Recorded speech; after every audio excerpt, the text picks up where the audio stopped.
So I'm here with Warren, the co-owner of Hairspray and Hair Club. Warren, what a place! Yeah, I know. Well, Trish, I've always actually wanted to have a podcast room. I think we all, during lockdown, we've been using podcasts as something to entertain us. We haven't been able to go to work and working remotely. So I thought to myself, we built the studio years ago. We actually did a good shoot with Trish there. She's one of our sort of key ambassadors for the company.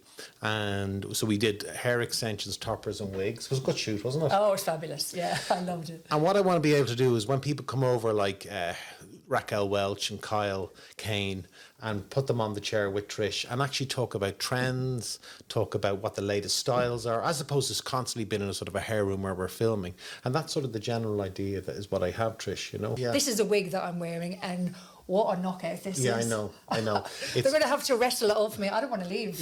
No, it's fab. I'm going to take this off. That's actually how we met Trish. Trish came as a customer. I did. 2.5 years ago, was it? I came just as the pandemic kicked in, and I work in TV, you know, and I needed to look the part, you know, I needed my hair done and I couldn't get to a salon. So I used to live, 3 miles down the road, and when I saw the salon was here, I came in with my dad, tried on a few pieces. I thought... Well, you didn't exactly. The per chap, it was winter. And I said, who's the gentleman in the car? She goes, that's my dad. Oh, it's just fallen off. Oh, my God. It's just fallen off. Oh. Cut? Definitely not. No, do you know what I was going to say? See, these are the things that happen. I'm going to put it on again. But... But I said, bring that man in. And I gave him a cup of tea. And then...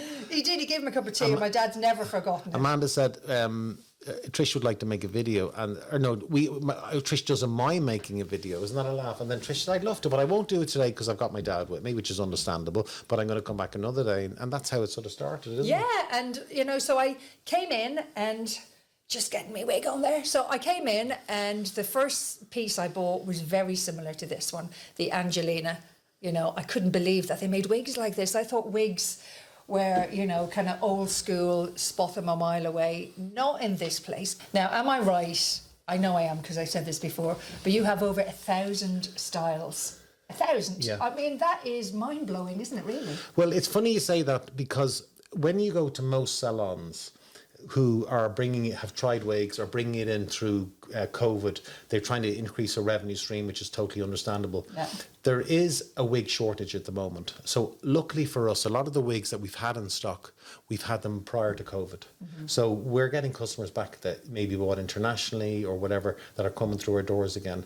So we luckily have had 1,000 wigs, hence why we're out the door at the moment. That's what sort of made the Hairspray and the Hair Club over the pandemic, is literally women can come in and they can go, right, I didn't expect I'd be buying that, but that would look well on me. Yeah. And as opposed to a lot of salons, as I said, they might pick from a catalogue, they might have 6 wigs in the corner and that's not how you can buy a wig. No. It's like a car. You can't buy a car from a brush. You have to get in it, you have to feel it, you have to touch it, you have to say, is this for me when you're driving it? Do you know what I mean? And that's sort of like a wig is. It's a very personal thing, because the last thing a lady wants when she buys a wig is for someone to go, are you wearing a wig? That's just not a runner, you know. Well, obviously that's not going to happen here, but there's 2 very different camps of people that would come to the Hair Club and Hairspray. Yeah. There's people who'd be going through, maybe chemo or alopecia, would have thinning hair because of medical reasons, and they'd be looking for a solution for that. And there's not just one solution. I mean, there's a lot. Loads. And Dolores and the team are, trained to within an inch of their life. So it's not just about wigs, but it's everything to do with the scalp and the hair and hair growing back. That's right. Well, I always associate the Hairspray, it's pink and it's fluffy and it's fun. And with wigs, when our family went in wigs in the 60s, wigs was all those things. Yeah. And then wigs became untrendy. They were like, oh, they're the things that like my grandma wears and all that type of thing.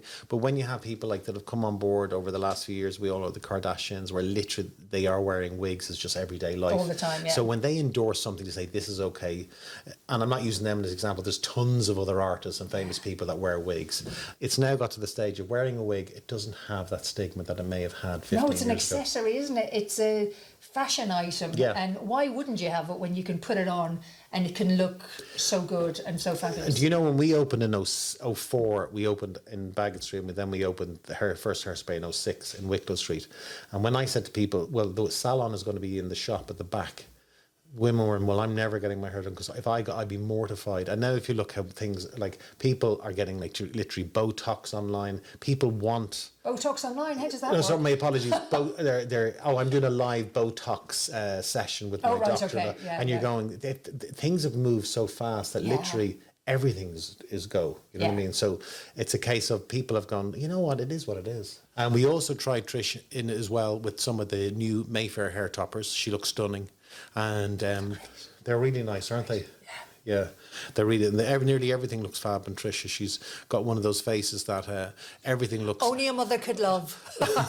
No, but it looks great. So we did, well, like in 3 hours, we did a full range of the Mayfair collection wigs. We did, and there's loads of new ones in, isn't there, which I hadn't seen before. All my friends are obsessed. They want to come around. No, by the way, I'm not just saying, like, Trish, we send a lot of stuff out to like Saudi Arabia and all these Middle East and Africa and everything. And Trish must be known all around the world. I say if you ever went. I've got fans everywhere Some now. of the hits that we get on what I like about having Trish on video, it is actually, she has a lovely sort of warm, natural way that she speaks, and she's product knowledge, which is great. Sometimes we've had people in over the years and they go, well, what do I say next? And it's sort of a case of, well, when that happens and someone doesn't really have a flair or a passion for what their piece they're wearing, it's difficult, so you leave the verbals to a minimum. But with Trish, it's just a case you press the button, start, and she goes. Shut me up sometimes. I don't even need to say anything, which is like a rarity. Let me just ask you one thing just before we finish. Now, you told me earlier that over the pandemic that you have got loads of new customers that never would have thought of hair toppers, extensions, wigs. Tell me more about that. Well, basically, the way it's been for us is during COVID, there's a couple of trends have changed. People working from home, people that have maybe moved away from getting extensions, people, because when you're in a situation that you don't leave your home like you used to, you don't socialise, your trends change, your eating habits change, your drinking habits change. You know, I live beside a bottle bank, I can vouch for that. It's literally gone to an industrial level, people dumping their gargle bottles every day. But with us, for instance, it was a situation that hair toppers has really come on. It's taken another level. Wigs have really come on, taken another level, and we've been able to bring our own brand in of Mayfair. What I'd like to say to people is, if you have any ideas that you want us to do a podcast on, if you want to come up and do a podcast, we're very open to suggestion on it, and we look forward to hopefully putting some together in the next few weeks and having Trish back. Trish comes over just about once every 6 weeks. Is that right, Trish? Yeah, something like that. Yeah. Okay. See you soon, guys.